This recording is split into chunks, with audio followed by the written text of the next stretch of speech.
Hello, everyone. Welcome back to another episode of The Reality Show Girls. With the Whitney and Eleni. Your host extraordinaire. Yeah.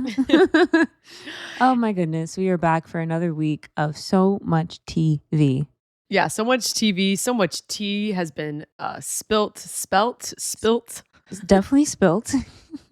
Why did I doubt myself? I don't know. So yes, we're going to be going over all of the things, all of the shows currently going on right now. Finale of Love Island, All Stars, Bachelor, Love is Blind, and of course, Traitors.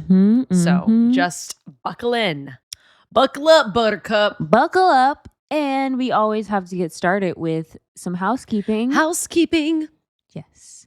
So if you are listening to the podcast, that means you like us, you love us. So guess what you should do? You should like, comment, subscribe to our YouTube channel, our Instagram, follow us on TikTok as well.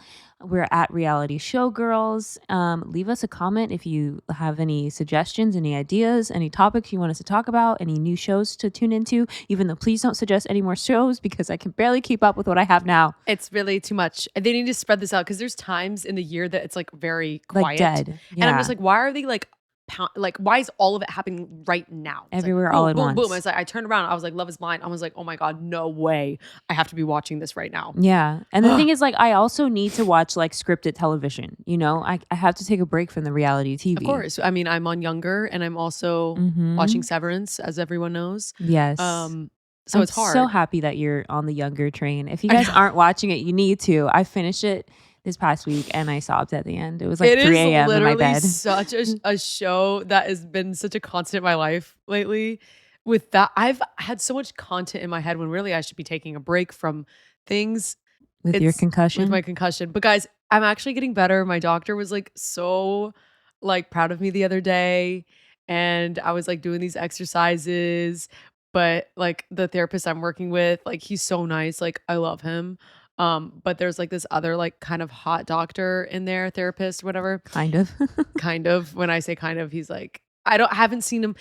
Okay. Do you know this feeling when you're just like, you spot someone, but you just see out of your periffs and you just like trust your periff so hard. You're just like, let me just like really trust my periffs right now and like make sure. Why do you say periffs? Because that's just like how I always say that. I always say periff. Are you afraid to say the full word? No, I feel like I've always said that. Even in class, I'll be like, I've never use your heard periff. you use that word ever in our I actually existence with each other. I actually do it too much, and I know it's like not a normal Periffs? Yeah, not a normal what do you call that? Turn of phrase? I don't know. Oh my God, here we go again. We're not good at this. I know. Abbreviation. Anyways, I was trusting it and I was just like, okay, I think he's hot. So that's why I say I think, because I didn't actually see him face on really at all.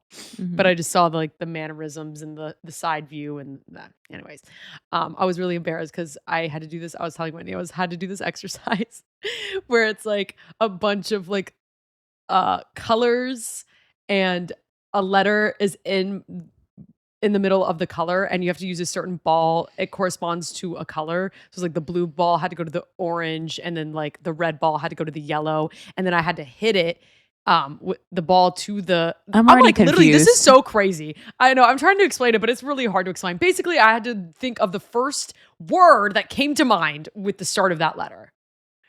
And also hit the ball on the letter as best as I could. So you're doing like pat the belly. So I'm doing like multiple things. And pat I was the head, just rub like, the belly thing. Yeah, I was just like, this is crazy. I'm saying the weirdest things. I'm like xylophone, rhinoceros, Belinda, asparagus. Like I was just saying such random things. It was so embarrassing. And I was like, the hot doctor that I think is kind of hot is watching this. Wait, I just had a flashback. When you had COVID on the ship, did you ever have the hot doctor stop by your room? No, because by the time I had COVID, like they didn't give Maybe a he was fuck. gone. I did see the hot doctor once and I was like, oh my God. I was like, if this man ever looks my way, I will simply pass out. No, I'm literally like decrepit and disgusting, Snot, rotting in my cabin pale, alone. Skeleton. And he has to come into my room No, and I know. check in on me. No, because you were one of the first people that had COVID. Yeah. Wait, I don't know if you guys, any new listeners, the reason why Whitney and I even know each other is because we did a cruise contract together.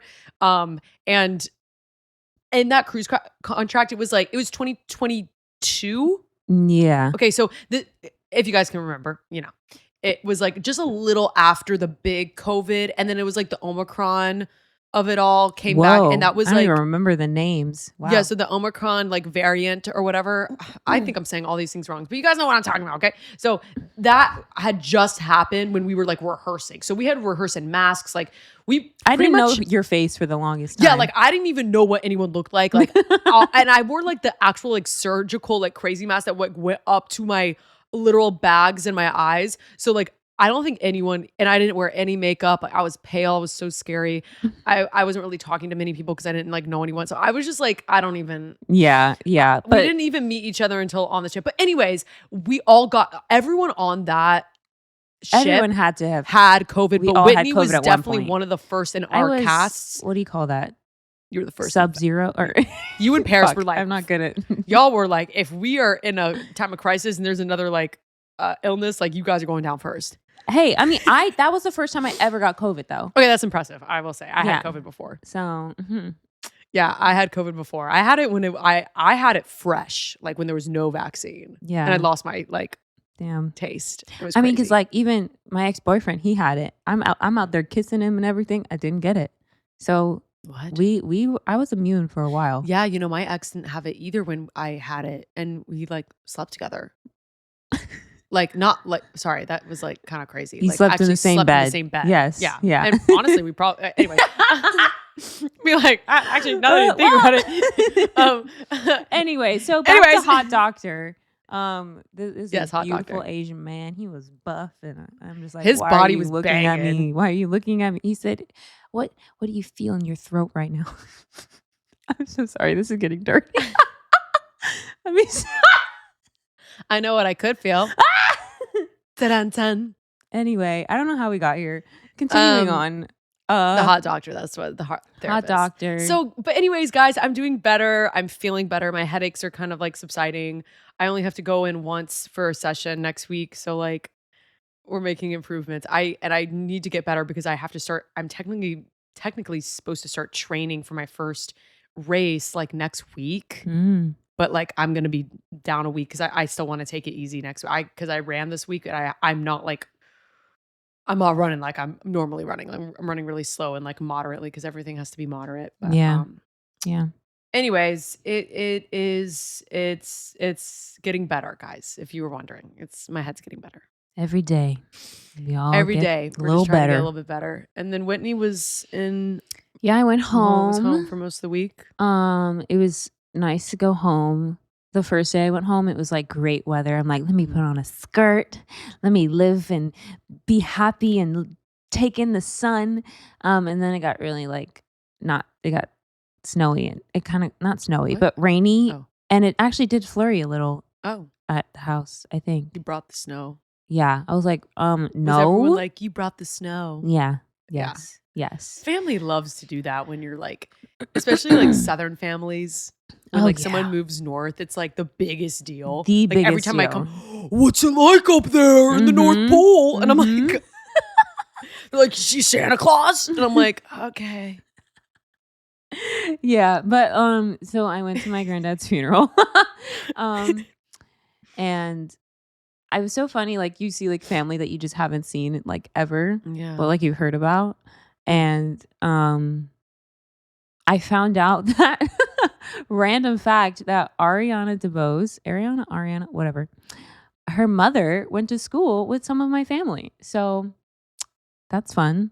That is cool. If I ever run into Ariana, I'll be hey girl, do you know blah blah blah blah? She's gonna be what? She's gonna be But I think she's from Raleigh, North Carolina or something. Yeah, I think she is from Carolina. Yeah. One of the Carolinas. Yeah. She's from the South. She's a Southern girl. Yeah, so that's good. There's that. Yeah. There's that. And then, I got to see my community theater's production of Diana the musical. That's what they're doing right now. Oh, interesting. Mm-hmm. Interesting choice. Your community theater really pops off. They do. Yeah. Yeah. It was a nice little time to see everybody and catch up. Mm-hmm. But I was man, I really don't want to come back here. And like really right when you came back, it was just the snow was really full force. They didn't even say it was going to snow yesterday. I know, and here we are. Rude. They didn't say. But it did. Alas, hopefully I just need a little bit of brightness. I need some sunshine if it's going to snow, you know? It is supposed to be a little bit warmer this week. Please. A little bit warmer. Like at least not in the 20s. Begging. It's like 30s, 40s, which is like manageable. Yeah. It's really just the wind. The wind is like the wind is horrific. awful. Whipping my face. Enough of this weather talk. We sound like old people. Yeah, we are just analyzing the weather over here. But you know what I am happy about being back in New York is that there's a bunch of like Broadway shows that are about to open soon. Yes, it's Smash, that time. Boob. Yep, it's that time of year where it's like out with the old and with the new. And even new, with the casts. New cast and long running shows. So Wicked. We're about Mary to have Kate. the first Black Elphaba. Yeah, we're about to see Wicked. We're about to see Jordan Fisher as Christian. He in is Moulin Rouge. The king of just being a replacement. And, you know, go off. Go off. I actually would love, I've never seen him like live in anything. So I would love to see him in Moulin Rouge. And it's been, you know what? I love Moulin Rouge, low key. Like I love it. It's been probably a little over 2 years since I've seen the show. So I would like definitely go back and see it. Like I would love to see it again with him. Him and Soleil? Oh my God. Yeah. I could do. I don't know why I'm like always disappointed when I see Soleil because I think this is her role. Okay. She was great when I saw her. Okay. Mm-hmm. Okay. It's like she's like in her power. Okay. She's in her pocket. You know? Yeah. Yeah. Also, I need to see Little Shop of Horrors. I really want to see Milo and Liz. Is that her name? Yes. Liz Gillies. Yes. Yeah. I think that's how I've never really had the urge to see the show, but now that they're in I mean, there's been that cast has been every time there's a new cast like out for it, it always is good. Like I'm always like, yes, like I want to see it, but like I literally have not even seen it once. Like I haven't seen any of it, and it's been running for a while, and it still can because Jordan Fisher could easily be Seymour. Oh my God, wait, has he done it before? I don't think so. Oh, okay, so that would be good if I'm not mistaken. He could literally do anything though. Like he could be whatchamacallit in Gatsby. Did you see? I haven't seen Gatsby yet. He could be the not Jeremy Jordan character, the other one, Nick. Yeah, Nick. Jeremy. I mean, no, Jordan. God, Jordan. Jordan is just that person that can go do anything. Oh yeah, and then it's Jeremy, Jordan, and Jordan. Yeah. Is Jeremy Jordan still in Great Gatsby? No, he just left. It's Ryan McCartan now, who I also have a crush on. Okay. So. Yeah, that and also I don't know if we mentioned this, but the last 5 years with Nick Jonas. Oh my God, yeah, that's about to happen. I don't know how I feel about it. And then also, I don't know how to feel. I really want to see it just because. Totally. You know, I'm here for it. I'm just afraid he's gonna blow out his voice because hearing that music video of him singing. Moving too fast. That one. Yeah. There's just one high part, and I was like, I don't know if you're navigating this correctly, but what do I know? I mean, I'm just a girl. Because, the issue is when like pop stars come, I say pop star, but I guess he is a pop star. When they come on this Broadway stage, I don't think they think about the longevity of 8 shows a week, possibly to 10 shows a week. But they do have like, I'm sure they're not going to do every single show because they'll have like their replacements and then they'll have their standbys. Actually, Homegirl, I don't know if you guys know this account on Instagram. If you're ever looking for a sublet and you're an artist, or I guess you don't have to be an artist, but it's kind of geared towards that. It's called Book That Sublet. That girl's going to be one of the standbys. Really? The girl that like does it. Go off. Because she was in 6 or whatever. I'm just like, also, why are you charging us then if you're going to be. Oh my God. Okay, sorry. You just mentioned 6. And I also we're probably going to see it next week. Me and 2 of my friends that did a little night music together because, the girl that I understudied who played Petra in A Little Night Music, her name's Gianna. And she is Anne Boleyn. Oh, nice. Don't Lose Your Head. Is that the one? Mm-hmm. Yes. The green one? The green one. Yes. Yeah. So I've like seen her little Instagram stories. They just debuted yesterday. Yesterday or the day before. Nice. And it's so exciting Yeah. when you actually know someone, you know? I love that show. I want to see that again. I've never seen it. So. It's good. It's so quick. It's like a concert. It's like a 75-minute, 90-minute maybe. Mm-hmm. No intermission. Just sit and watch them sing. Perfect. And it's like one at a time. You just know, okay, that one's next. They're in order. It's easy. Yeah. It's a good show.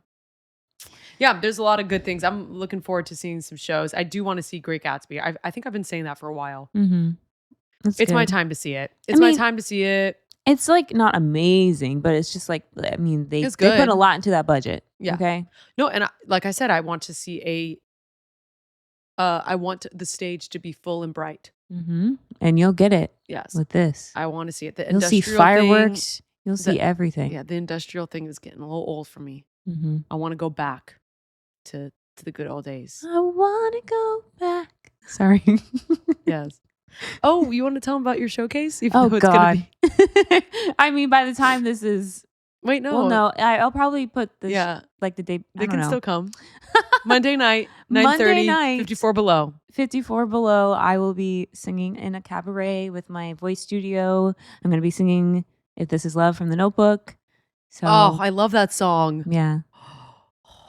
It'll be a nice little ditty. It's really quick. I did the rehearsal yesterday. I was like, oh, the song's over.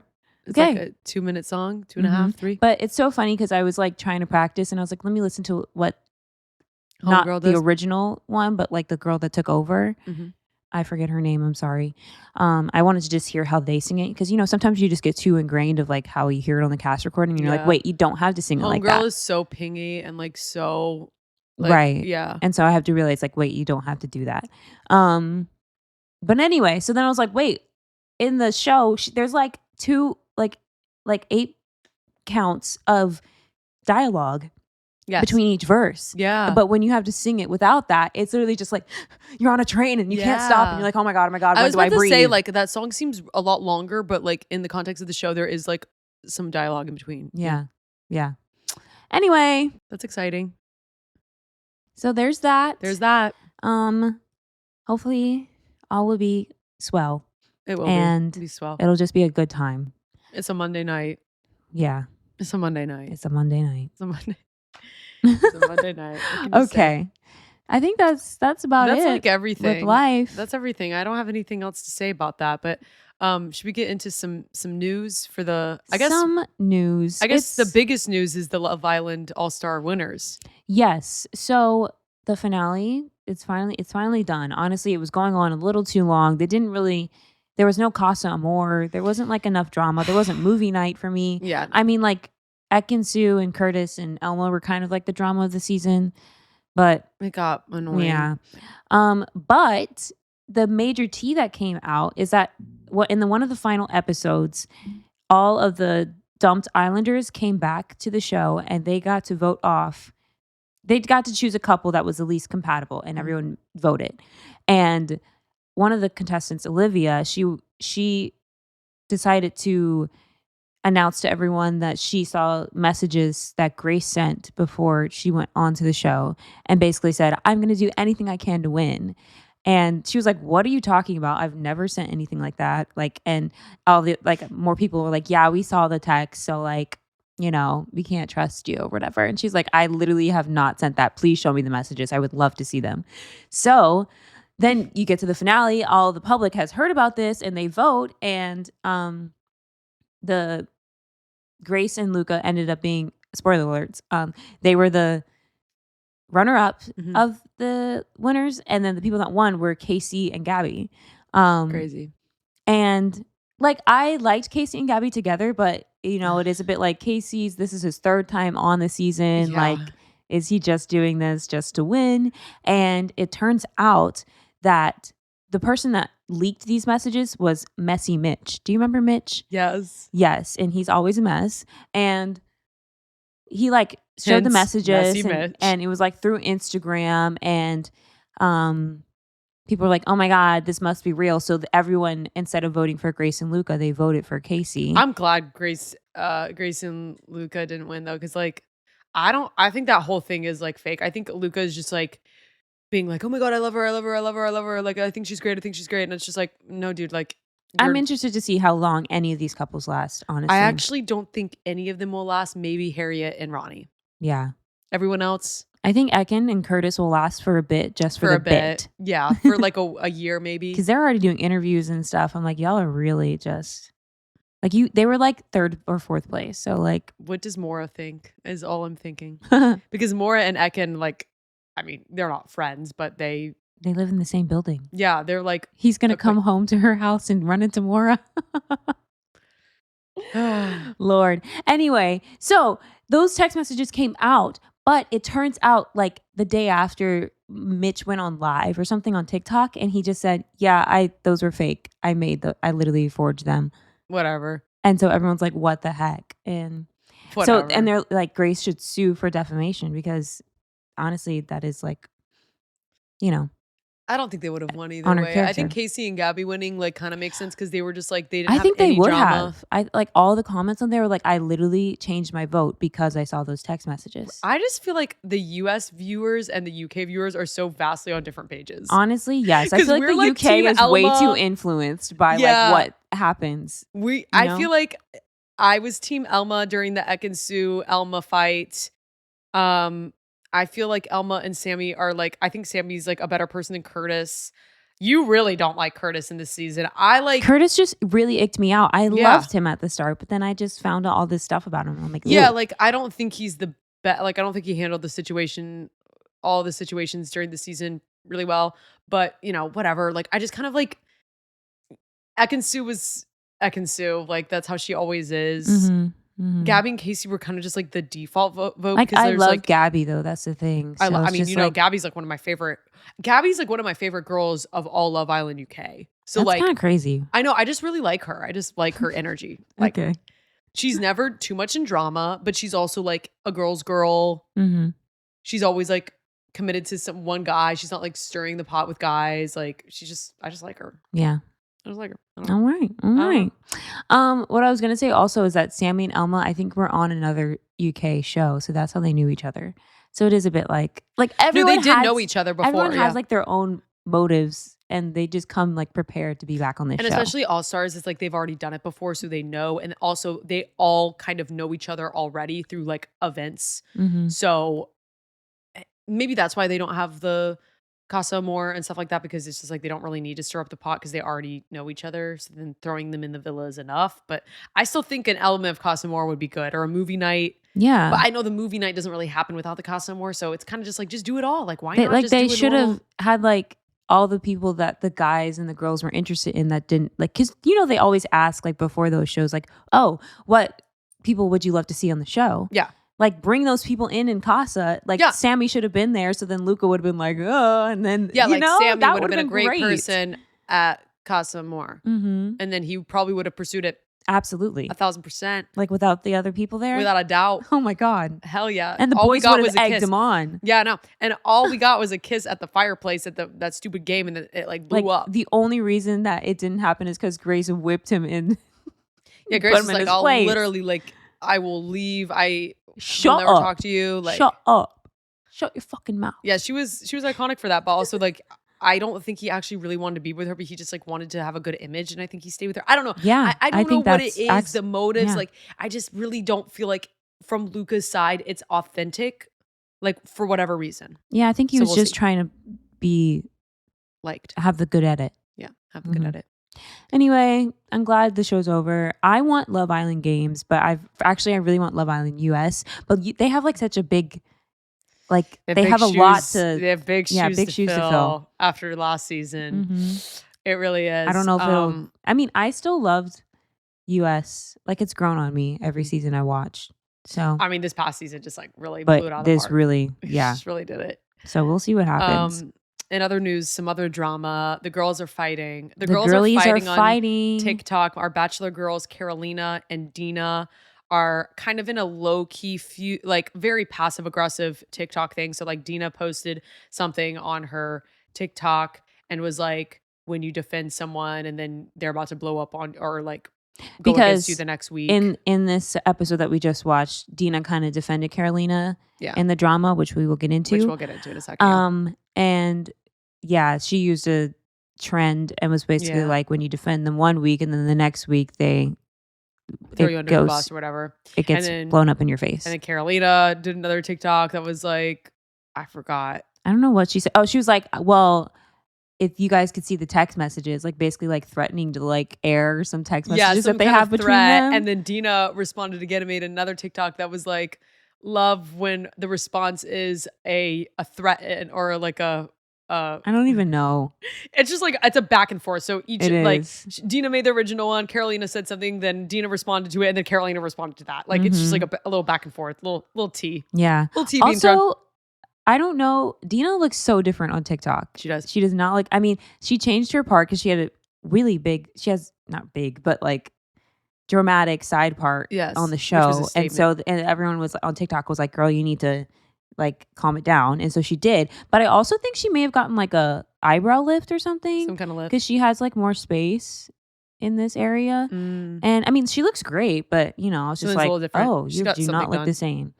So plus the filters on TikTok too will really. Yeah. She has become actually one of my favorite people on The Bachelor. I don't know why. You love a chill girl. I just like her. Like I liked her and Beverly so much. Because Beverly is so random to me. I just like the vibe. Like, she gave nothing for me. She was a nice girl, but you know. She's a nice girl, but also, two other things that they're just coming back into my mind is that Latia, she is like on a girls' outing in like some random state where it's snowy, with like a bunch of the girls from The Bachelor, like Charity, Katie. She's the one that's engaged to Zach. A bunch of people from Zach's season. I forgot about Katie and Zach.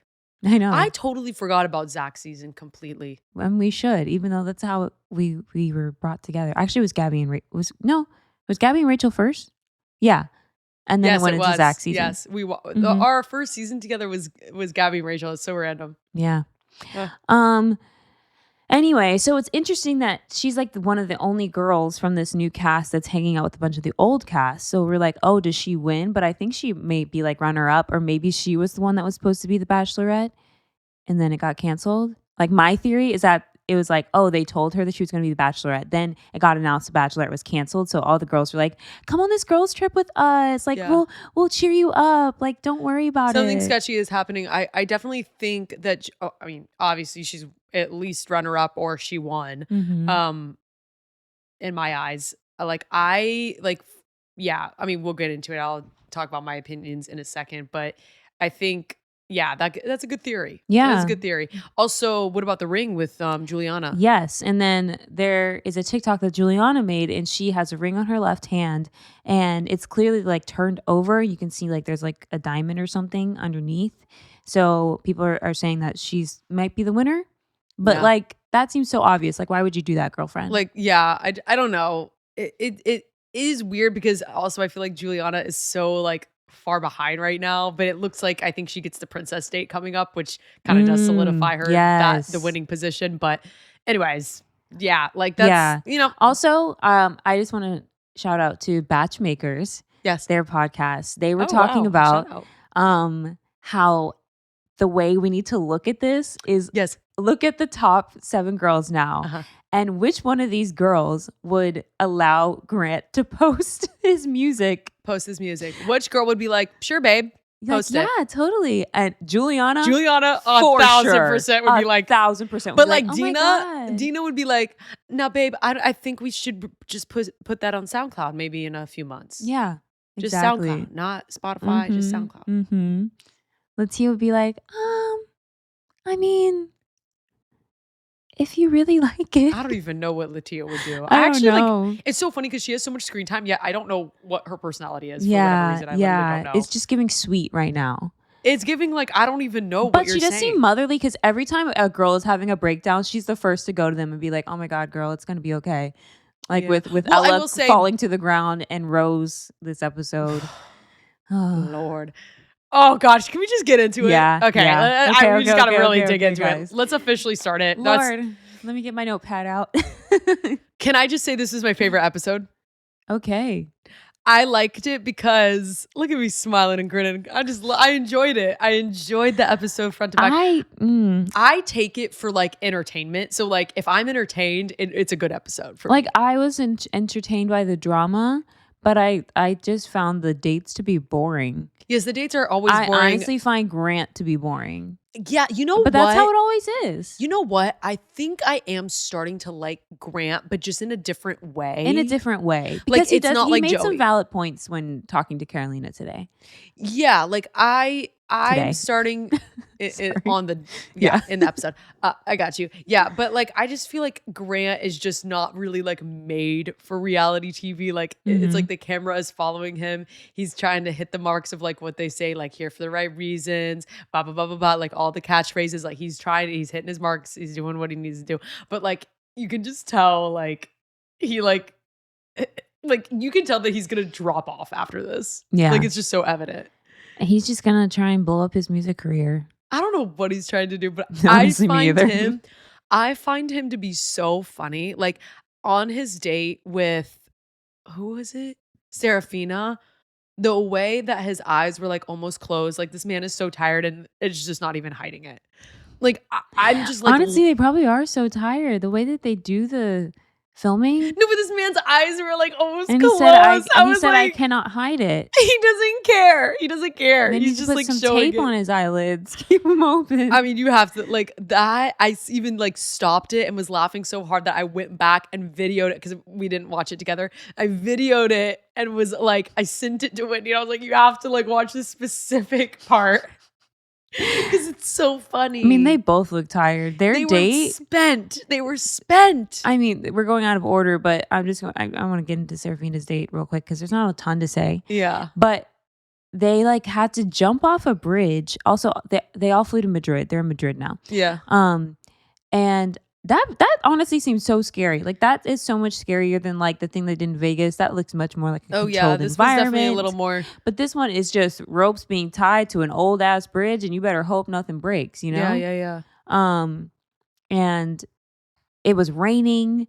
Like Serafina's poor weave was getting, and her leave out was getting frizzy. It was getting a little frizzy. And what really scared me is the fact that like Grant was holding on, like they're over the side of the bridge and he's holding on behind him, and Serafina had to get in front of him and just hold on. Like, what if your arms gave out? What if you were really weak that day? You would just fall. You would fall. You would fall. Like she's facing the river. Like, I know. That's crazy. I mean, not facing, her back is to the river, so she can't even see what's going on. Well, maybe that's for the best. I don't know. I thought it was kind of an interesting pick to have her on a 101. Yeah, I don't see the connection with them at all. You know what I thought was going to happen? I thought it was going to be a send home.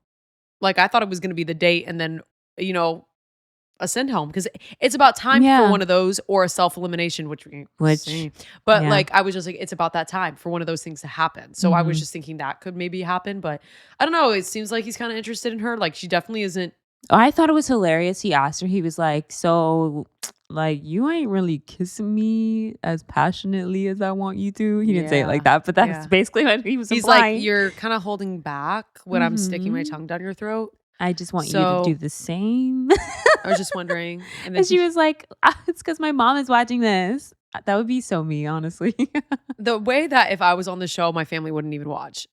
Oh my God. My parents would be all of it. My dad would probably watch it more than my mom. My dad is like a secret watcher. Yeah. I love that. Secret supporter, I should say. Okay, let's roll it back to the beginning of the episode. Yeah, so they're in Madrid. They're sitting at, this always happens. They're all like having lunch somewhere. And then Grant pops up and then he's like, I'm going to take someone on their one-on-one right now. Whoa. And it ends up being Dina.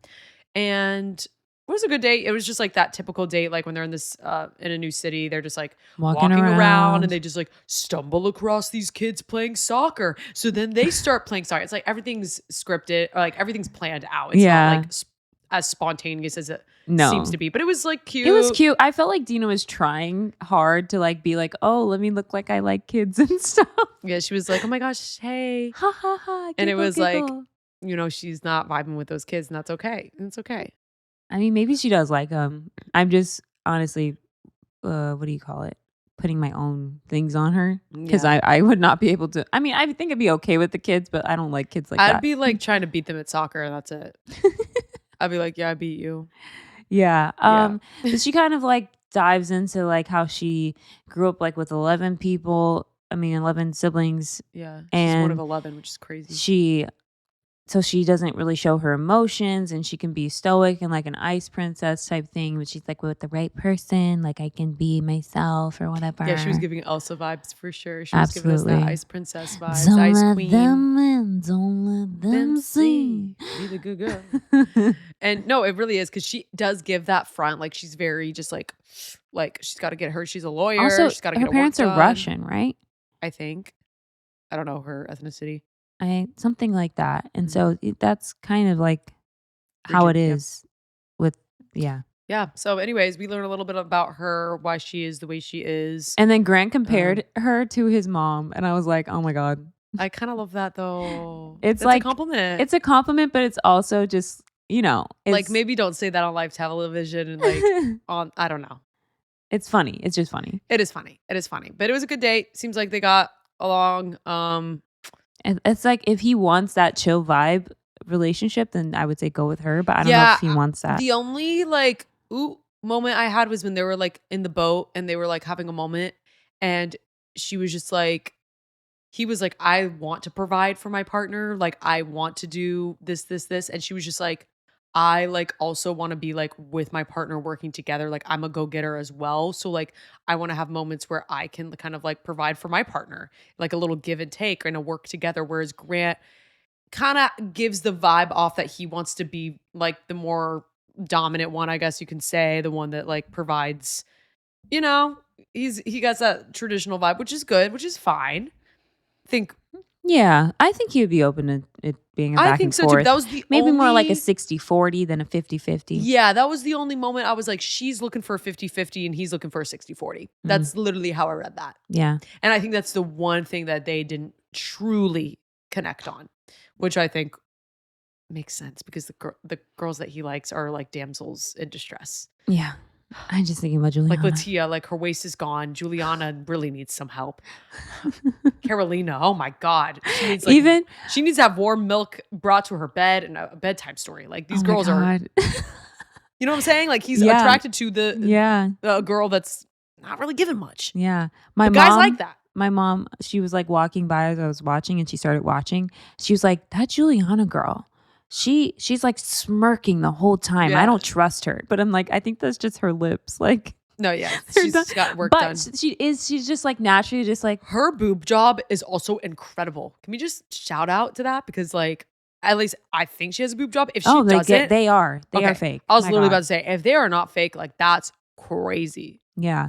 But she just has this like sort of blank face smile, She's like a little Barbie doll. You know what I mean? I'm actually starting to like her more. I like her, but yeah, like I'm actually starting to like her, especially this episode. But like, I don't know. Yeah. So let's get into the group date because that's what really matters. Yeah, the group date is the one that matters. Yeah. So they all the rest of the girls go and they like become matadors. They're training to become matadors, which is just so funny. And I can't. The riding of the bull had me. It was so funny. Absolutely dead. But before they even start the riding of the bull, they're kind of showing Carolina like complaining a bunch. Like she's like these outfits are like, Party City, like they're not even good. And like I'm just like, she's like saying all this she's stuff. Like already. Well, and this is what you see, which I think this is a hard thing. You have a one-on-one and then you go to a group date.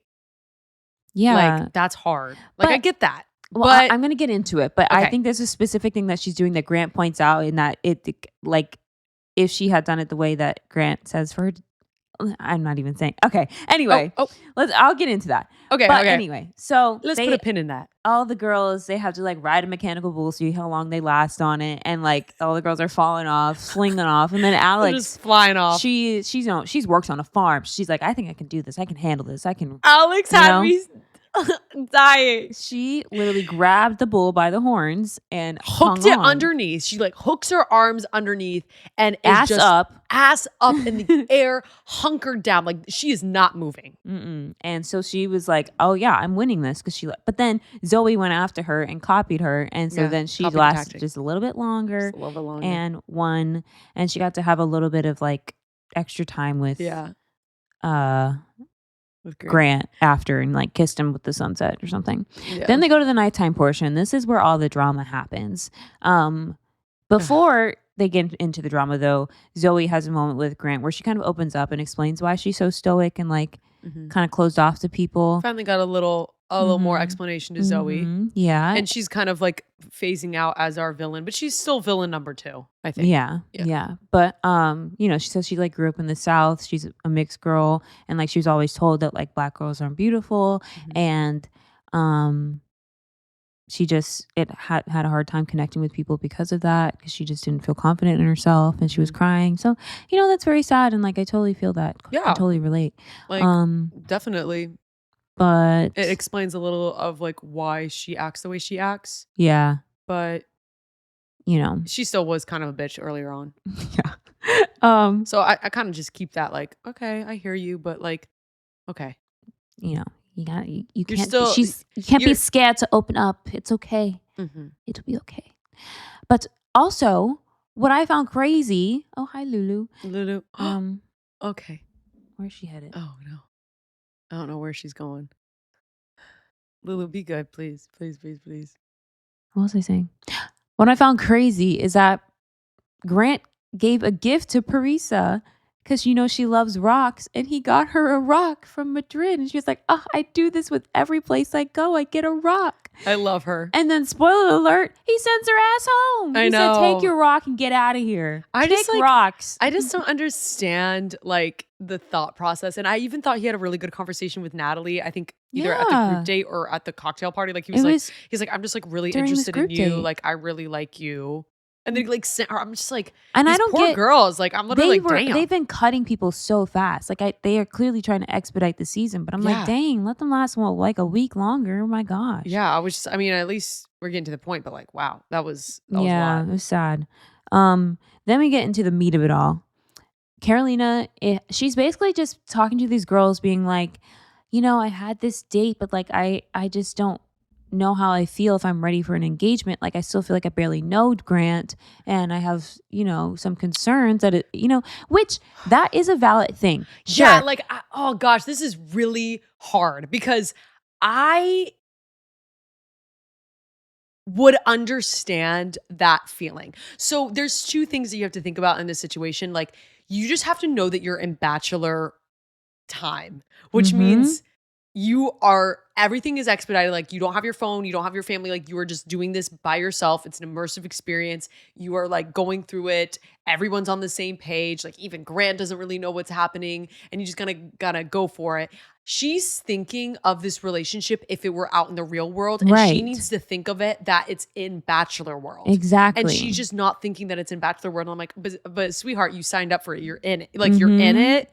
So you can't say the doubts that you're having because everyone's going to be like that. She's like, I can't believe I'm going to have to like commit to someone and I've gone on like 2 dates with them. And I'm like, yeah, but that's how bachelor works. Like, that's exactly how it works. And the problem is she's like saying this to all these girls that haven't even had half the time that she had. Yeah. So Julianna confronts her about, she's like, hey, can I go talk to you? And they like go over. What did you think about that choice I just don't think she had a good argument. She didn't explain it well. It's because instead of saying, hey, you're saying all these comments and it's hurting us because we haven't had the time that you have had. So you just need to be more considerate and think about the fact that you're talking to girls who can't relate to you at all because you are a step above all of us. Yes. But instead, she just says, she's just like, why are you questioning your relationship with Grant? Like you should feel like privileged that you had the time and not even like it's giving that you're not here for the right reasons. So I was just like, and I'm like, no, that's not the argument. That's not the argument. Like that's a little part of it, but that's not the main argument. That is not the main argument. That was so confusing when she pulled her aside. I was like, literally, like, what was the point of that call out? Like, like Julianna, you said like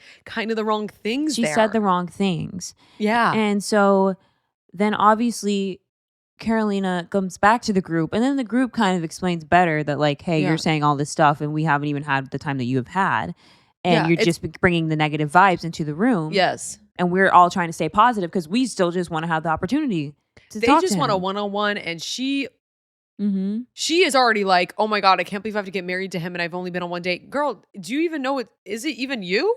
Right. Like the assumption of it all was crazy. The assumption of it all. And then she's just weird because Well, let's get into it. Well, because she starts crying. Yes. And then Grant comes in the room and she's like, girl, are you okay? Like, what's going on? So and then, all the girls are like, perfect timing for her. Yes, because then Grant takes her aside and starts to console her or whatever. Yeah. And he's like, oh my gosh, like, can't believe you feel so upset. And and then oh gosh. And then he comes back and he's like, look, I was going to give out a rose, but now I don't feel comfortable doing that with all the drama happening. And the girls are like, oh my God. Fast forward to the cocktail party. So where it really just it's part 2 of this drama. Yeah. So then I think Grant talks to Julianna first to hear her side of things. Yes. And Julianna's just like, the way that she explained it to is weird. She just like, she just like kind of brought God into it in a weird way. She was like, I've just been praying for this moment, and like she should feel so privileged to have that one-on-one time with you. And his head is just getting bigger and bigger and bigger because she's just like, I just want to have that time with you. I just want to have that time with you. And she's just not saying good things about you. She's doubting you. She was just doubting it and doubting the process. And doubting the process is what you should be leading with. She's basically acting like she's in the real world, but she's not. That's the issue. Yeah. That's all it is. Then what the point that I liked that Grant made is that after that conversation, he talks to Carolina. And he's like, I'm hearing that you're having all these doubts about me, and that's nothing. And he's basically like, if you have concerns, you should come to me about them. And you know what? This is when I started to like Grant, because he like dealt with this situation very well. My mother said the same thing. Yeah, he was like, he dealt with this situation very well, and also like it was it was the first time that I really got to see Grant for him. Like, I felt as if like if we were in the real world, this is how he would be dealing with the situation, because you could just tell like he wasn't even thinking that the cameras, I think he's starting to get used to cameras are always on him, so he's just kind of like let that go, and he's really starting to just kind of settle into this role, and I think he just did a really good job dealing with the situation. Yeah, because that's the thing, like she can have these concerns but literally talk to him about it. Yes Instead of talking to these girls that cannot relate to you in any fashion. Exactly. And you're just making them feel like shit. And that's the main thing. Yeah. And you could have been fine. Yeah. But now all this drama is around you. All the girls don't like you because of it. Although Dina, she's sitting pretty with the rose. So she's like, let me comfort you, girl. I understand. Well, I mean, I think Dina is a realist. And for this, her seeing someone that's being singled out, because really, like I said, one of Carolina's main arguments was, wow, this is scary that I would have to like make this big decision, because it's also my decision too.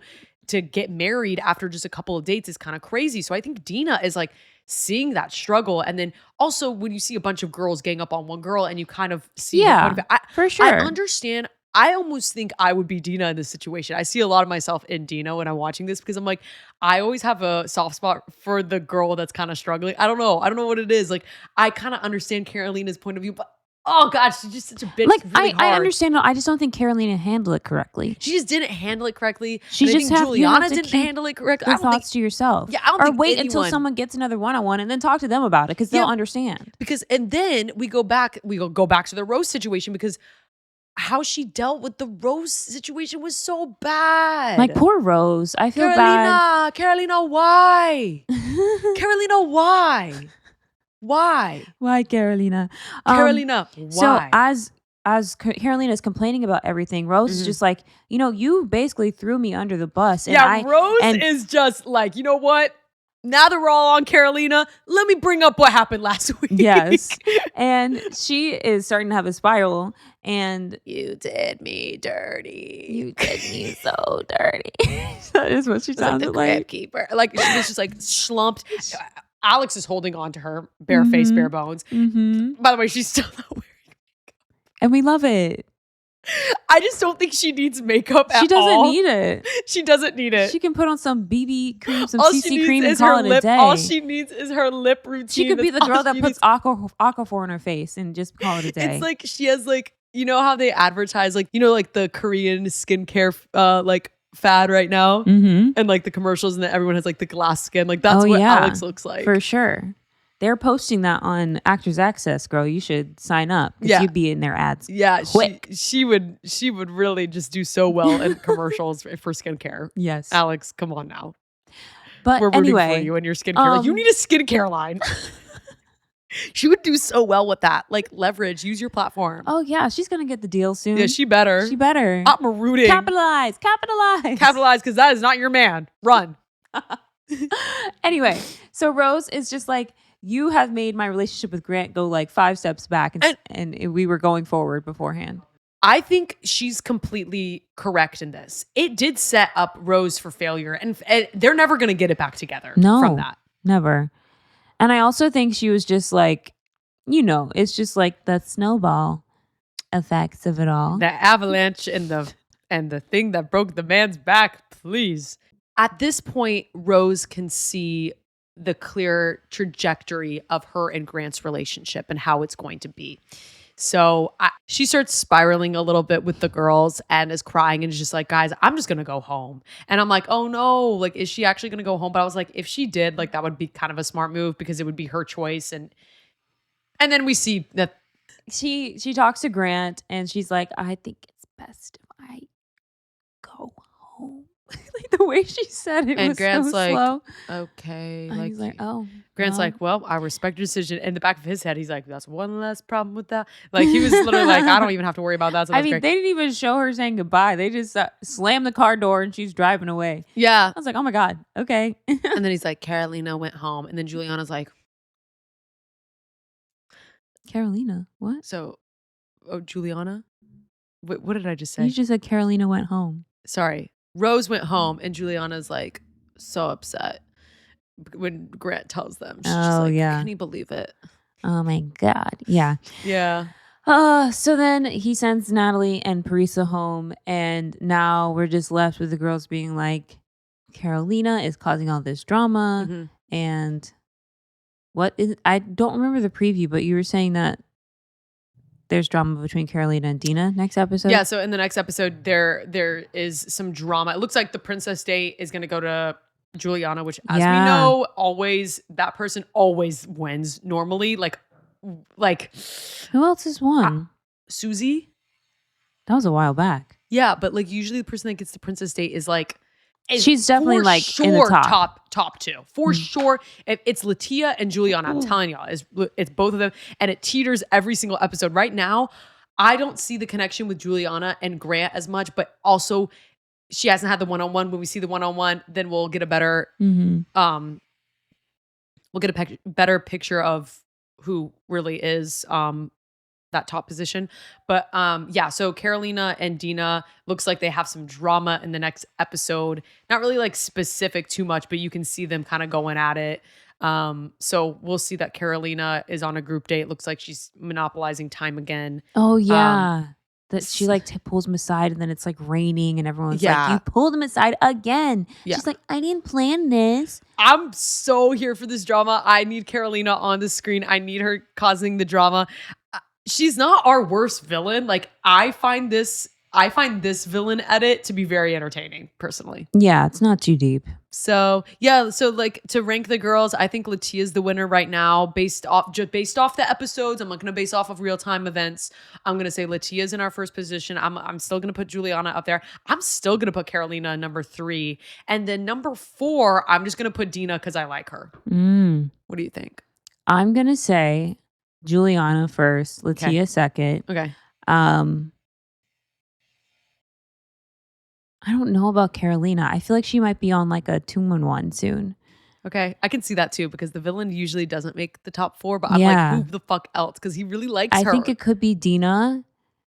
And I don't know about Alex. I don't know if she's going to get another round again. I know. We'll see. She might be in there. Yeah. I'm going to take Carolina out for right now. And you're going to put Dina and Alex in? Yeah. Okay. That's not a bad prediction. Yeah. So we'll see about next week. We'll see what happens. Looks like they're going to a new location somewhere. Forgot. I don't know where. Yeah. But it doesn't matter. I think somewhere in Scotland. They were like wearing like kilts or something. Scotland. Weren't it was they? Cloudy. So it was giving plaid. Speaking of Scotland. Yeah. Traitors. Episode 9. This episode pissed me the fuck up. Sorry. Yeah. God. This episode literally pissed me off. I cannot believe what happened in this episode. Yeah. So I just want to So it'll be okay. It'll be okay. So we're left, Carolyn and Danielle, they're the only traitors left. They have to decide if they want to add another traitor to the group or murder someone. Carolyn is very like, I do not want another person. You cannot add Brittany to this group because it's going to be me, you guys against me, and I do not trust you. And she has not trusted her since, as we know, like episodes ago, how she threw her under the bus. You know, the girls were fighting, and it seemed like they got better after Rob left, but they have really lost the plot though. Like you guys are meant to be working together. They have lost the plot completely. So Carolyn's like, there's no way we're gonna have Brittany, so we have to send someone home, and they decided on Sam, which was, I guess, Silent Sam Slade. Yeah, and Dylan lives another day. Dylan lives another day.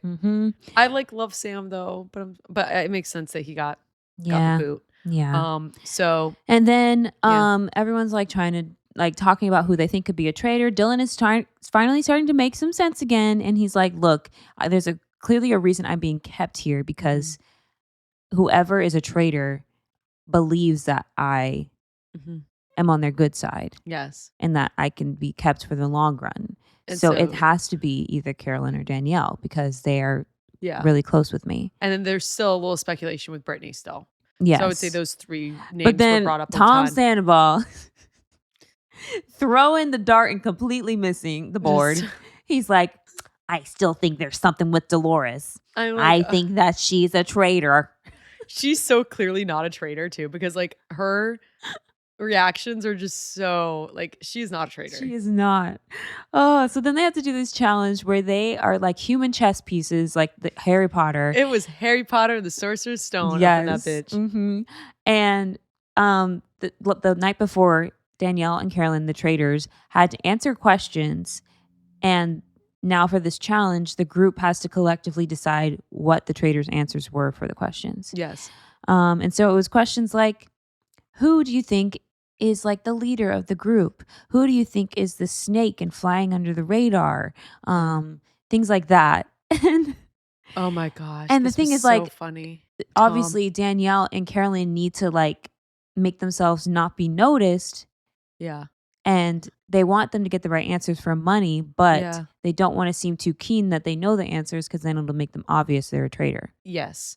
This is when Carolyn makes her mistake because she's just a little too vocal in this game. And speculation is, for the first time, brought onto Carolyn this episode, really just based off this game interaction because she's just very confident. But also Danielle she was playing the game because the night before when they were choosing their answers, she just let Carolyn decide some things that would make it obvious. It was a small move that it seemed like, but it was a really Carolyn played right into it, Carolyn just unfortunately plummeted in this episode. It is so unfortunate because she's been such a good traitor and literally no speculation until this instance.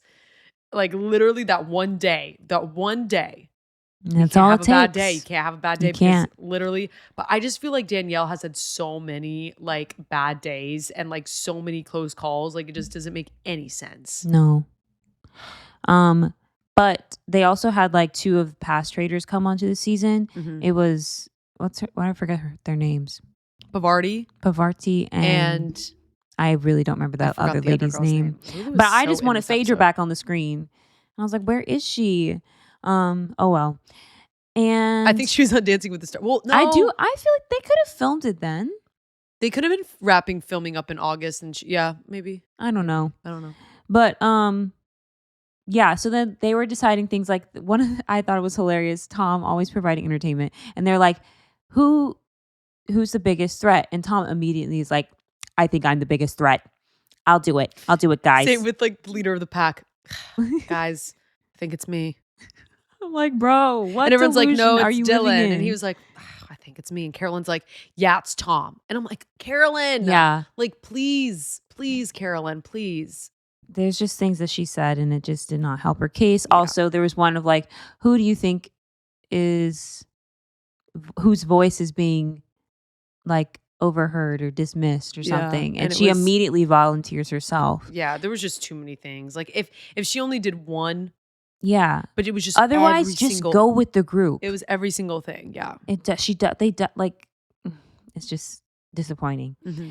And Dylan is like, I'm watching to see what these people do during this game, and it was very telling. So everyone was talking to each other, and most of them before the game were like, oh, let's vote Danielle. And then after the game, things get mixed reviews, and they start talking about Carolyn. Danielle is starting to like talk to people and put in their ears like, I think Carolyn might be a traitor. Like, just look at how she's acting. Like, she's playing dumb, like Columbo, who's a detective and acted dumb but really knew everything. And then Dylan like talks to Carolyn and he's basically like, I think it's either you or Danielle. Yeah. And Carolyn's like, what? And she starts crying, and then he starts crying. And so you thought, oh, maybe he won her. Yeah. She won him over. Yeah. But they get to the round table. I just can't believe this round table. What I don't understand, what I think Carolyn did wrong immediately, is that she should have let someone else bring up Danielle. Yeah, it just should have been like, she just did everything a little bit wrong this episode, and it was too many little things that added up to a big thing, and that's how she got off. Yeah. Like, yeah, she started the round table off, and she's just like going in on Danielle, and Danielle just had like a lot of things that could like fight back, and Danielle basically won the fight. She won the argument. She had valid points to make. Because the only thing that like Carolyn could do was just be like, kind of like, are you kidding me? Like, what? And she cried, which I do think the cheers were genuine, but not for like, yeah, you know what I mean? Like, just more upset that this was happening. Yeah. And then we see Carolyn get voted off. And then immediately after she said she was a traitor, which her speech was like the best one, because she's just like, I've felt like a lone wolf. Like, this is how I've always been, even on Survivor. Like, I literally have always felt like the lone wolf in life, and like, and it's really hard to be a lone wolf. This was like a tough game to play, and it's even, but it was even tougher. It's it was not fun to be a traitor. Yeah, yeah. And then she left, and everyone's like, "Oh my god, Danielle, tell me." Lord, Danielle's reaction. Danielle gets on the floor, shaking like a fucking panic in the corner. No, having a whole episode. Freaking Dolores and someone else were like being like, oh my god, girl, yeah, we got a traitor, like, get up, like get up. She's like shaking and like convulsing. Danielle, you are so out. You're so done. So done. So then, before they go to bed, they have a little debrief. This is when Gabby, Gabby, my girl, she's being smart, and I hope she stays smart, because she's like, this was giving Bob and Rob again, where two traitors were going at each other. Going at it because the traitors are fighting. And she's so right about it. Danielle has been one of the people that has been in question for a while. For like a while. Longer than Rob. Danielle has been in question since Jeremy in the coffin. Whatever reason, that coffin thing was so telling. Like, they're like always talking about this coffin thing. But Jeremy was the first person that actually like was like, it's Danielle. And she's just been so low key about it. It's been like little things. You remember that game that she did, and she like was weird in it. Oh yeah, she was like trying to she wasn't putting herself up to get the shield and stuff. Yeah, like just sketchy things. And like Dylan's noticing all of her shaking and everyone's like, she's so dramatic all the time. Yes. So it's just like, if they don't choose her next week, they're idiots. So then Danielle has to decide who gets to be a traitor. They either get to be a traitor or they die. And she chooses Brittany, and I don't think that's a great decision. But like, or maybe it is. I don't know. But Brittany herself was just like, if Danielle's a traitor, I don't think she should choose me. But she's gonna go meet her and decide. So we'll see. Yeah, and then it brings up the question, like, who else would it be? Which I think. I feel like she should choose a guy.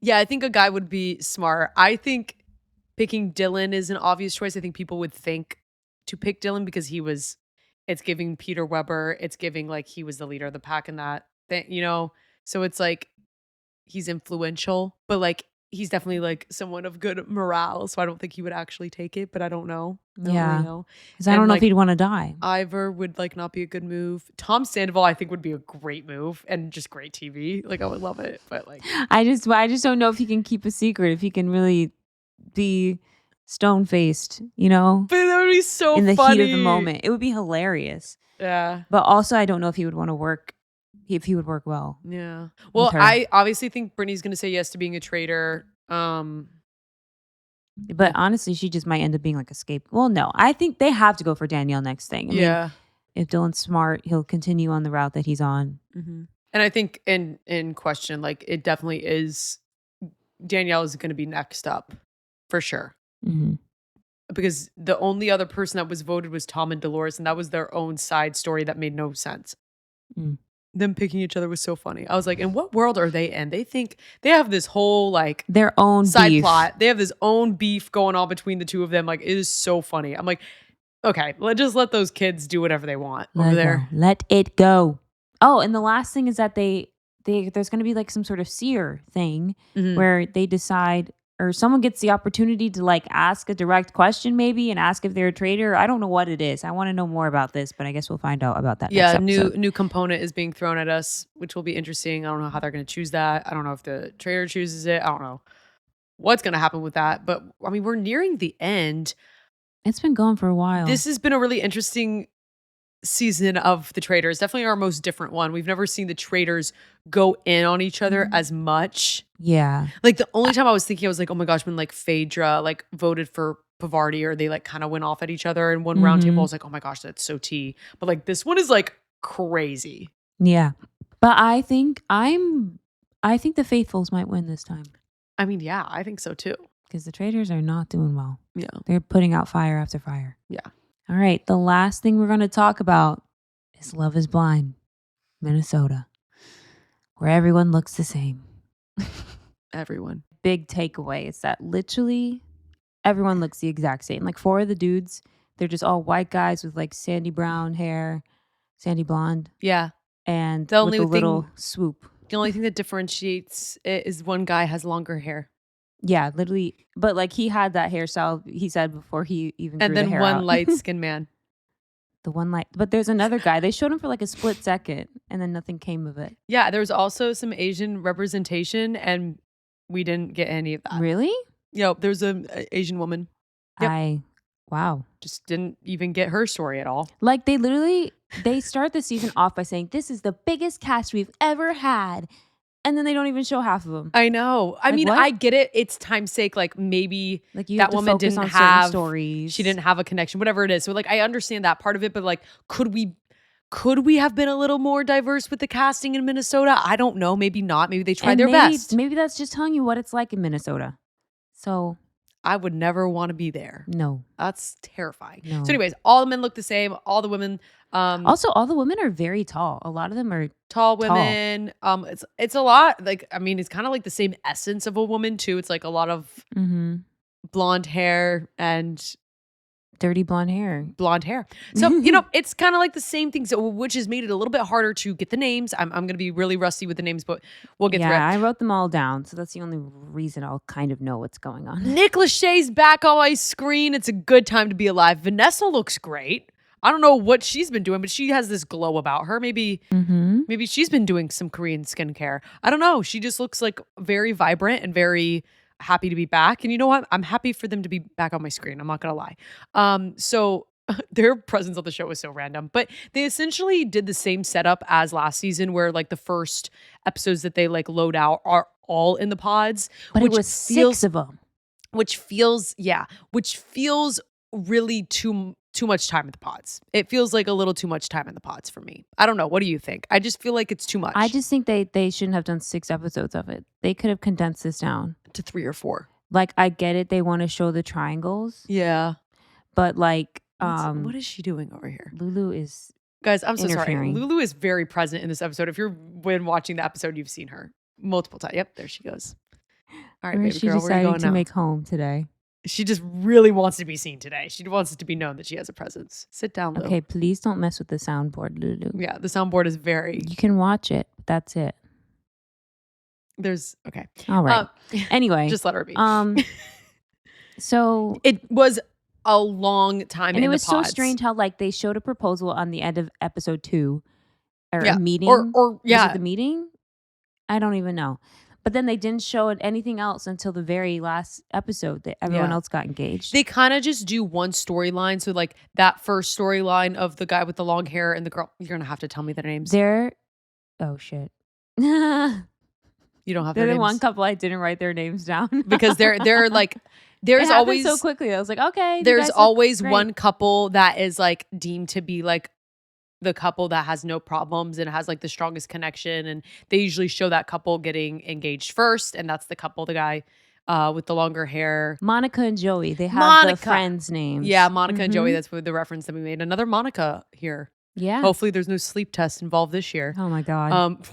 But yeah, Monica and Joey. They're very like golden retriever energy. Both they're golden full retrievers. Of just the goofiness and lightness. And why was it giving like they were not attracted to each other when they met? Or was it just because they were so nervous? I think they were nervous, but I think they're just the type of people that are like more friendly first than like so focus on like the physical. I mean, like that would make sexual sense. Stuff. It kind of, but I think they do like each other. No, I think yeah. they're just like gangly people that are just like, I didn't think they're a little funky. They're a little quirky. Yeah.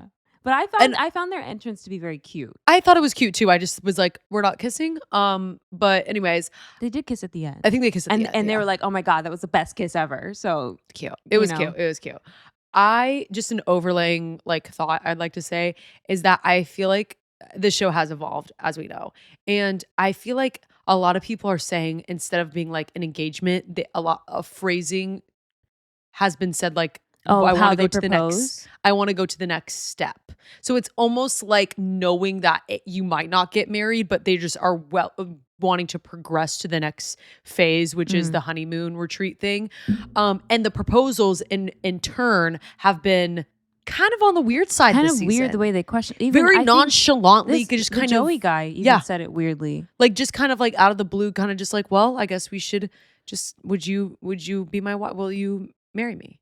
And it's like, it's not will you marry me? They say it in a different way. Or it's just like, it's I don't know how to like describe it exactly, but if you're watching this season, you know what I'm talking about. Yeah. It's like a weird.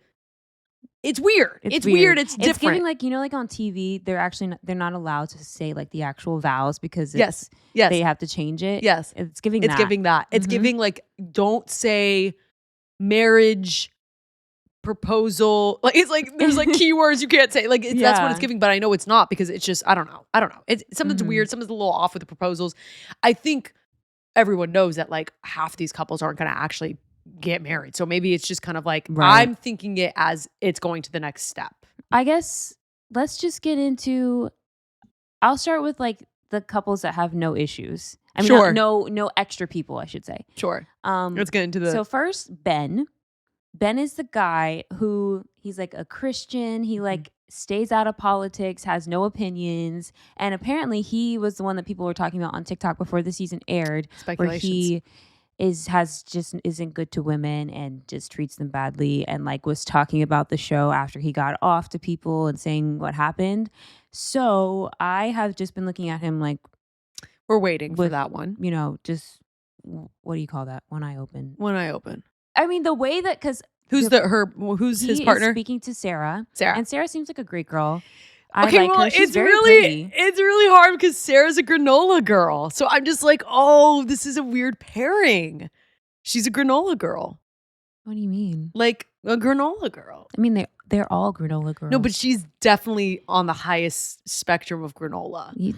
She's I don't feel like she's giving granola to me, at least. I feel like she is. It's giving more just like your daily housewife. I feel like granola is more like earthy to me. Okay, yes, I understand. Yeah. Okay, like I get vanilla, I think is what you mean. It's maybe a vanilla with a bit of maybe pecans? It's one of those granolas that has like vanilla in it. You know what I'm saying? Anyways, whatever she is, it's giving the direct opposite of this man. Like I swear, I'm like, she's like kind of just like, I'm like, wait, am I getting these people right? Her sister's gay? Yes. Yeah. Okay. So she was like telling him like my sister's gay. Like, would you be able to like go to Pride and stuff? He's like, yeah. I can go to Pride. And but he would be like, yeah, I have friends that are like that. Yeah. I know people like that. He wouldn't just say he wouldn't say like queer, lesbian, anything, gay, homo, say something. He was just like that teetering. And then she was like, the Black Lives Matter movement really George Floyd, like it all happened to me, and like my family was conservative, but didn't I it happen away from it. It didn't. It happened in Minnesota. Mm-hmm. Where they're what city are they in? Minneapolis. Like okay, yeah. So like yes, so it's very relevant to them. Very. And she was speaking on it, which I was like, You better speak on it. Like, good for her for like speaking on it, like as like a white person, honestly. Like that was kind of like, all right, queen, like talk about it. Like you talk about it. And she did, and he was just kind of like, he was like uncomfortable. I like to, I don't really have I like to stay out of it. He didn't even vote. He didn't vote. Yeah, this is when, okay guys, you know when you're on Hinge and you see someone say moderate, this is what it's giving. They think that they're being like, they're being respectful by not making a stance, but when it's something this bold and so problematic, you have to say something. Like it's just, how can you not call out something that's so blatantly wrong, mean, like racist, and like just some like so many things, like so many how can things. you not, how can you just say I stay out of it? And so I was surprised that she still kept on with him, because she was very understanding, and because he said like, oh yeah, I'd be open to learning and everything, but I'm just like, I you know, looking at him like he's just a Christian, because I know he's not a good person. Yeah, so he's like, and is this the guy that says he's like goes to church every Sunday? Yeah, and like, yeah, so he has a Christian background. She's not as religious because she like really supports her sister, loves her sister. Feels like the church has like, you know, a lot of churches are against people who are queer, gay, you know, whatever you want to identify yourself as. It's like they're not really for it. Right. So she just like was like, my relationship to the church, any kind of religion is a little tainted from it. So she's like, but I would be open to exploring a religion that is inclusive and accepting of who my sister is. Yeah. Which there are religions out there that are like very openly accepting of that. So like I think he understood that, but like I'm like, but this guy is going to that. Like, what is he going to do? Stop going to the church that he's been going to all this time? Like, because I just think about my religion. I'm just like, wow, I can't imagine just like changing it up like that and just. Well, it'd be I mean, it's not like you have to stop going, like doing. It's just a matter of what church you're at. Different churches just have different opinions. Yeah, I mean, and that's basically what I'm saying is just like, I don't know. Is he really going to do that? Well, I don't know what his church is like. Maybe his church is accepting. Yeah. Seems like it's like a Protestant church. Yeah, I don't really know. I don't really care about him that much to know. I don't know either. But I think all this to say, don't trust him at all. Yeah, all this to say, I don't think they're gonna make it. No, but when they did meet, they were like the one couple that did have some like sexual chemistry. Like I think they did like how they looked. He was like all over her. I was like, is this fake? Because I just know what I know. I don't know how much I believe it, you know? But they make a beautiful couple. They are very pretty. You know? Yeah, like he's cute. Like she's gorgeous. Like I don't know. She's a tall girly. She's a tall girly. So I was like, okay, yeah, I like her. I really like her too. She's like, I think my favorite girl. Yeah, and then the other couple that kind of I barely even knew that they were there until the end. Yeah, are Daniel and Taylor. I think that's when they started to like implement a little bit more of them in the last kind of episode. Because we were all just like, I was like, what? Who are they? Yeah, we're just like, I was like, why are they bringing this couple up randomly? And then you see at the end, like the tea. But I was just like, because I had to like replay episodes like at least 3-4 times. I watched the last episode at like 1.5 speed because it was just so hard to get through. I was like, I'm watching this on my laptop because I can't do a lot of people on TikTok are saying that too. Yeah. So if you guys can remember in the first episode, this is the man that was like, I'm the short king, and it's Short King season. His name is Daniel, and who's the girl? Her name is Taylor. She's a nurse of some sort. She's a nurse, I think. Yes. Yeah. There's like 2 nurses that are blonde. I just remember her saying that she like would fake her eye test so that she could pass. Yes.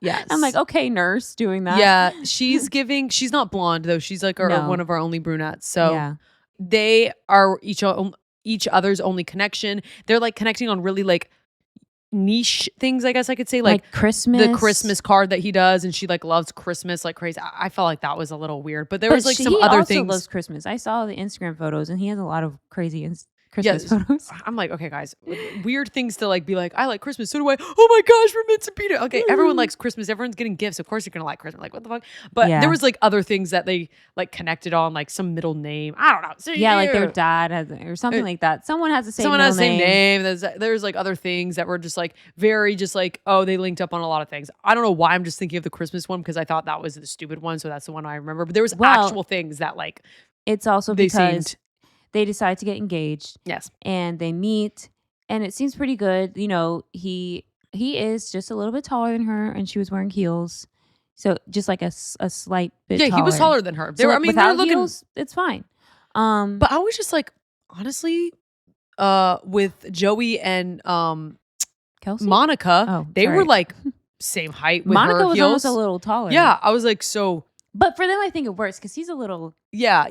And then stature. Ben and that's what I'm saying. All the girls are tall. Sarah. Yeah, Most all of of them the were, like, all of them same had the height. same issue. So I'm just like, I don't understand where their narrative. I don't know. Maybe it's because he like said he was a short king in the beginning, and he's the shortest one for sure. He's 5'8". The other ones are giving like 5'10", 5'11". Yeah, and before the reveal, she was saying as long as he's not like really, really short, but he's not really, really short. He's shorter, but anyways, it comes out that basically she was like, you know what? Something seemed like really fishy, like really. The next day she was like, when she got her phone back and stuff, she was like, I don't know if she got her phone back though. That's the thing, because it's the way it's coming off is that she didn't. She's just like, I remember a guy following me, and this photo was what I remember. But because I'm like, why are we not like pulling out our phones and just checking the receipts? Yeah, you know, it's giving weird because I think they do have their phones after the pods, but like I could be wrong. I don't really know because also I think people will get engaged but still stay there until everyone's done. So that's why it could be a thing where. But I do also think the engagements happen between 2 days, so it's not like if the people who are waiting.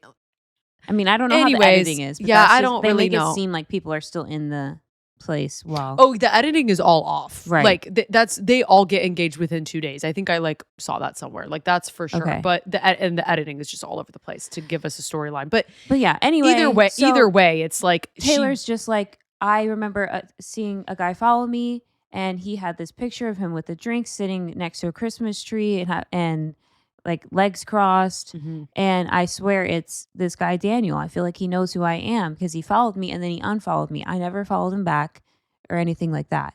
So then they meet at the hotel and she confronts him about it. And she's like, do you have this picture of you? And he was like, I don't know. Like, I have a picture of me by the fireplace and I don't have a drink in my hand.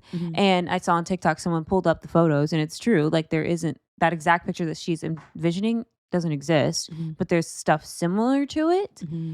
But she's just afraid that because she's like, my Instagram bio says everything that I love, that I'm a nurse, that I'm like love family and religion and like Christmas highlight. But like, also, those are like very basic things. I know, so they're like, very basic things. So it's really hard, but like, I know what she's saying. They are like they're broad subjects and stuff, but like they talked about specific things and those specific things were touched on. And those are all things that you can infer from her Instagram. I don't know if this man, okay, my thing is, but short. Also, who cares? Yeah, I'm like, sure, maybe he did follow you. Maybe he did know what you look like, but you guys actually did connect. So I don't know, but I can understand from her perspective it's unfair because he knew what she looked like and he pursued it. Whereas if she already knew what he looked like and she didn't even follow him back. So as you can tell, she wasn't really initially attracted to him based off physical appearance. Yeah, I guess so. You know what I mean? Yeah. So like if a hot guy follows me, odds are I'm gonna follow you back. Yeah. Odds are I'm gonna follow you back. If I see some random fuck follow me that's like kind of cute, but like I will make them unfollow me. I probably would not follow. Probably block them actually. I just probably would just acknowledge it and be like, great, people. I have another follower. But I wouldn't do anything about it. No, I'm not saying that they're like not my type. Like it's just I just don't care. No. I block people that look scary. That's what I do. Yeah. But he doesn't look scary. No. I'd probably be like, oh, okay, sure. You can just tell that she wouldn't be attracted to him in the real life. So yeah, we're left on a cliffhanger. We don't know how it's going to end. But we'll know now that the new episodes just dropped today. Yep. But that's enough about them. Let's get into the real business. Let's get into the squares, the triangles, all of it. The first one is David, Molly, and Lauren. Yes. David is a guy, he does like plastic surgery stuff or like he does filler and like cosmetic surgery things. And so he's like, I've always been superficial. I'm trying to do something different because I've changed, blah, blah, blah. And I'm like, you actually do not seem like you've changed at all. He was throwing up red flags from the start. Yeah. Like he would ask the girls random questions like, what's wrong with you? And then like he'll like say something that's like mean, but then be like, haha, I'm just kidding, Yeah, his edit was a little weird at the beginning, but I think it's just too like, I don't know. It's not my cup of tea, but like I can see someone might be into that, but I just think he's not as like mature and like I think he still is a bit superficial, but he's acting like he's not. You know? I think he's trying. He's trying something new. Also, he's really what's the business with his sister? He's like really worried about his sister's opinion. I think I might have missed something. I think I missed because that too. There was like this whole thing about the sister, and I was like, why are we alluding to the sister? He was crying over it, and then I think he just is afraid of his sister's approval. Like he wants to prove her wrong that he can actually meet someone or something. I think that's what I gathered from my TikTok journey. Yeah, I learned everything off TikTok. But anyway, the one thing I did like about him is that I don't know what Molly is the redhead. Lauren is the brownhead. Brown girl. Not brown girl. She's definitely not a brown girl. She is the dirty blonde girl. She has dirty blonde hair. And are you? Hopefully, you're putting these pictures up. Oh, for sure. Okay. My God. I actually can't think of. I can see Molly's face, but I cannot see these other girls' face that we're talking about. Lauren. She was wearing a hot pink dress when they met. It's the one he ends up with. She's a teacher. I just can't see her face right now. That's all right. He was definitely telling one thing to Molly, telling one thing to Lauren, and they both could see like why they were going to get chosen. But he would be like, I didn't do anything. I want to stay out of the drama. You know, it's like, sir, you are the issue. You are the drama. The man is always the issue. But I personally liked him better with Molly, the redhead. I feel like they were, but I mean, I guess you could say they were more friend vibes. But I just feel like they connected on more stuff. With Lauren. That was a tough call because I could see the benefit. I could see the attraction both ways and the partnership both ways. I can agree. Like I can see that. I feel like he just wanted because I think he's still trying to prove his sister like wrong or whatever, and I think he chose the choice that he felt would be like the most correct for his sister. Most correct, but not overall, really for him. But not really for him. Yeah, it's a Luca situation. Mm-hmm. The parallels they continue on. Yeah, I can see that. Yeah. I thought it was crazy. Oh, no, sorry. What Molly basically like confronts him. It's like, do you want to be with Lauren? Or do you want to be with me? Because he was asking Molly about rings and talking about his yeah, no, that was crazy. Family's ring to give to her, and so of course she's going to think she's number one. Yeah. But then Molly asks like, who do you want to be with? And he just like wouldn't really decide, and he starts crying, and she was like, so are you acting like this so that I have to make the decision basically? And he's like, no, but I think he was like he just didn't want to just choose, and so she said, I know my worth and I want someone who's going to fully choose me. So yeah, she did a good job. She just was like, but then she had to walk back in the room, and it's just Lauren in the girls pod, and has to be the one to be like, yeah, he chose you. Good luck. You know, she's crying. And I'm like, dang, that sucks. It does suck. Before, is that it for that couple? But yeah, Lauren got engaged to David. When they met, it wasn't giving. It's giving like complete. It's not giving complete. Like, but all of them didn't give. No one gave me the impression that they were like. I think that the Joey and Monica did seem like they were into each other. I think they're just goofy humans that don't. I know. Rely on the sexual chemistry. The proposal chemistry. and the meetups were really weird this season. I don't know what to say. Like they were very strange. It was just strange. So I guess it was one of those 50-50 ones when they met. I wanted to talk quickly about Brittany. Yeah, how did she say? It's Brittany. It's just emphasis on the T. Brittany, right? Yeah. And then Brittany, Devin, and Virginia. Virginia is the guy. So Devin with basketball that hairline. I'm sorry. The hairline crazy. Basketball player comes from athletics. So does Brittany. She played professional basketball, I think. And so did he. Virginia didn't. Virginia is a doctor. Yeah, but she used to like be a NBA cheerleader. Yeah. So they're all in that world. They're all in the athletics world. So there was like a triangle there. Essentially, I honestly felt like Devin was vibing with Britt like a lot more. And then he like opened up about like some of the past struggles that he had with an injury that he had, and he was really depressed. And he was saying he was addicted to ibuprofen, but he was taking the like internet, 20. They said that you can't be addicted to it.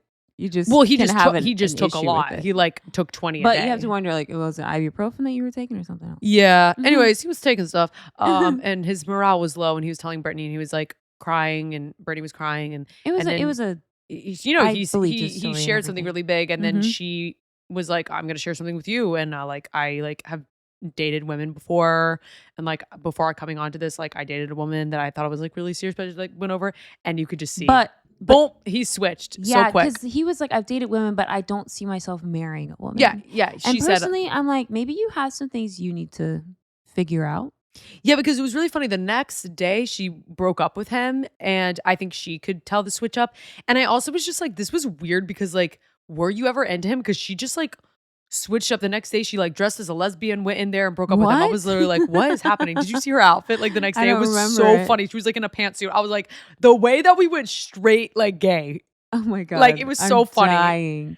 But you have to look back at the fit. Because I was really like, that's so crazy. Because and then you could tell that he was like, and then he went and had a Virginia date like right after this is how they kind of like spliced it together. He ended up telling her the same story that he told Brittany just to see how she would take it. And she took it really well and had good responses. And she said she didn't say she was gay. So then I think he was just like, okay, great. I'm going to marry her. Mm-hmm. That's what it was giving. Yeah. But back to Brittany, I feel like, I mean, there's like always that when it comes to like family and stuff, that like thing where like they expect you to be this type of person. I feel like she's still battling that where she's like, I feel like I'm supposed to marry a man. Yeah. I could be wrong, but you know, we'll see where her journny ends up. Yeah. She can be with whoever she wants to be with. I mean, there's a lot of people that feel that way, that are bisexual, that are like, I'm attracted.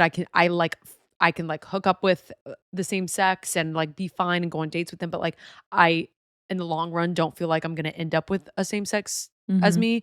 I don't know. Like it just kind of depends. It's just like people do that. Yeah. People do that. Like it's very normal. But there will be someone out there for her that will accept her for that. 1,000%. And I think she just knew it wasn't like the vibe switched up and wherever. I will say when Devin and Virginia met, Virginia was not looking at him. Virginia is definitely like I can tell she's a shy girl. She's a demure girl. She was like, I'm just so but excited. She was not giving that she was attracted to this man. It was diagonal to the left the whole time when she was kept talking. Holding his hand and looking at that hand. She's like, yeah. She's like, I like your jacket. She's like, yeah, I really like you. Really like side eye. Like literally could not look at him for like more than 5 seconds. It was like Medusa. Like if you look at him, pretty. Yeah, it was pretty given much. He was like, I am. Literally I have hit the jackpot. I had the jackpot. And she's like, now why are you a goblin? Oh, Lord. So we'll see what happens with it. He's not that cute. He's not, unfortunately. Like compared to her, I just think that man is like a 5, a Minnesota 5. The people that they've gotten from Minnesota are nothing compared to the ones from the previous seasons. I know. Granted, we've had some crazy characters like Sean. Yeah. Oh my God. Coke addiction. All right. Oh my God. Crazy man. Let's get into the last one though. Meg, Mason, and Meredith. It's Madison, Alex, Madison, not Meredith. Mason, and Meg. My bad. Too many M's. Literally. So the love triangle is it's Madison. She was kind of the one. She was the nose ring bitchy one. She's the one that's dark and twisty, as they would say in Grey's Anatomy. Yeah, she's got trauma. And then Meg was giving curly blonde hair, like bubbly. Blake Lively's younger sister, who's actually like nice. I can't believe I haven't mentioned Blake Lively in this whole episode. Thank God. I need a break from them. Thank God. It's fine. There's my Blake Lively reference. Mason is talking to both of those girls, and then Madison is talking to Mason and Alex. Alex was the one that was bullied as a kid because he was overweight, and he's like lost weight and he feels more confident and all this jazz. But Madison, honestly, I think the main issue here is Madison. So sorry. Yeah, so Madison and Mason connected. I found that Mason's conversations with both Meg and Madison were a little on the sexual side. Like they'd be like, oh, what do you wear for Halloween? And like stuff like that. Like I found that there's always like one guy that's kind of like, So he was like one of those. But it's definitely not so much with Madison. Yeah, not so much that it like I still kind of like Mason as a human. I do. Even though like it was a little much, but essentially Mason had the connection with both of them. He was kind of veering more towards Madison. Meg was literally just there for Mason. But she would like talk about like alien conspiracy theories and stuff with him. But I could tell that he was like, oh yeah, I'm gung ho about this, but not really. Yeah, you know? But like he just really liked Madison like a ton. And he basically was just like, I like basically he told know. Madison that like He's like, you're my number you're one. my number one. But Madison was talking to Alex and that was her number one. They were more like emotional, like trauma dumping, and with Mason, she was very much like flirty and stuff like that. And it was funny because Alex, I don't think was as into Madison as Madison was as into Alex. Yeah. But then Mason was more into Madison than he was with Meg. So it was just like no one was on the right mixed matched. It was all mixed matched. It was giving match. the midsummer. But Madison is just like, it's obvious that her coping mechanisms are just like strange because she would like say like she was talking to Alex and she says like when things happen sometimes I just disassociate. I stop eating and Alex is like, okay, I just don't talk or whatever, and then she's like, it's nothing to worry about. And Alex is like, no, that is a lot of things to worry about. Indeed. Like how am I meant to help you during those things? And Alex was really taking it seriously. Like I appreciate him. He was, but sometimes I feel like he's like too scared sometimes. Like he would, any sort of thing that she would dump on him, he'd be like, oh, I don't know how to handle this, you know? Yeah, like they obviously, but I don't blame him. They obviously weren't compatible, and then they had like a couple misunderstandings. They had like little bickers, and finally the last one, he was just like, you know, it's not going to work out. What are you talking about with Alex? Well, no. Before that even happens, Alex asked her to be her girl. Yeah. Like girlfriend. to be boyfriend and girlfriend. And so like they're like woo cheering, and like Mason still doesn't know that Alex is speaking to Madison. And Alex and Mason are close. I think Alex knows that Mason is talking to her, so he's like, oh shit, you know. And because she told him it was Mason. And the boys are really good about like not saying any of the girls. The girls like tried it, but like everyone knows who they're dating on the girl side. Like, let's be honest. We're gonna say it. We're Gavin. We're girls. We're gonna talk about it. But so then Madison goes to talk to Mason again, but she's still kind of letting him, like she's not shutting it down completely. Yes. And that's what she needed to do. So it was giving. I felt bad for Mason in that respect because I'm just like, Madison girl, why are you still kind of playing with both of these guys? You know? But then she eventually like breaks up with Mason because Madison finds out that Meg is also talking to him, and she's like, I'd want to like kind of take myself out of this type thing, but like Meg, you should know that like he said I was your number one, and so Meg is like, oh my god, and so then. I really thought Meg was just going to go with Mason, but I'm glad she stood her ground because Madison breaks up with Mason. Mason goes to Meg. He tries to switch it up and be like, no, I wrote your name down first on day one. Like you were always there. Yeah. But she's like, but I wasn't. Yeah. And then it was the whole thing of like, he made the mistake by saying I'm committed to Madison when he wasn't really committed. And I think he was just saying that to save the relationship, but I think he really was. Madison was his number one, and he was committed to Madison. And I think that's okay that like Madison ended up not wanting him, and then like Meg was just not his person ultimately either. Even though she was a good person, they did connect. I just don't think ultimately that was the person for him, and vice versa. And then Meg was just like, I want someone that is just it's so me. It's just so 100% me. Yeah, because you start the relationship off in a really vulnerable and like. You're always going to be fighting for him. You're always going to have to feel like you're not doing enough. And Meg just was smart enough to be like, I'm good. I'm going to take myself out. Yeah. Also, Mason's voice. The vocal fry was crazy. Just totally like, what did he say? I can't explain how freaking happy you make me. I'm like, sir, are you happy? If I were talking to him across the wall, I would be like, get off your vocal fry. Yeah, no, I'm scared. But he was really cute. But then when he was very attractive, though. Like he grew on me. I was like, I love you. Like, but then I saw him face on, and I was like, I'm scared. His headshot, I'm like, I'm scared. But then I like saw him talking on the pod, so I was like, nah, I love you. The other thing that happened is that after all the debacle, Alex and Madison talk, and Alex is kind of being like, I understand Mason's side of things. And Alex was like, bro, he's just a human. And then she was just like, what? Which I can understand, like, if your partner is like taking the other person's side the whole time, you're like, I just want you to like agree with me and just hear me out and just that argument was valid, but also at the same time, like, she's annoying. And that was their downfall. And that's in the and so ultimately Alex was just like, look, I don't think this is gonna work for the long run. So and Madison was disappointed. And I'm just like, they spent so much time on them. I know. So much time on all of those guys just all for four none of them to work out. None of it. And I'm excited to see like when they all come together and they meet each other. Yeah, she dyed her hair pink, and that tells me everything. I'm like, girl, you were going through it. Why did you dye your hair pink? She's way too dark and twisty for this show. But she's a granola girl.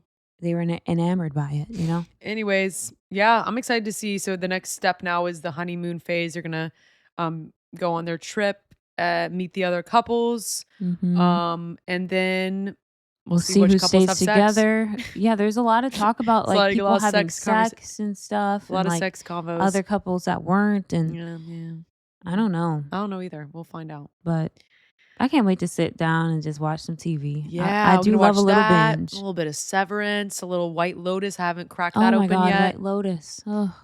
Apparently the theme song is not different. It's not the one we used to know. No more. These gays. You know, it's going to be weird without Jennifer. These gays are trying to kill me. That's so iconic.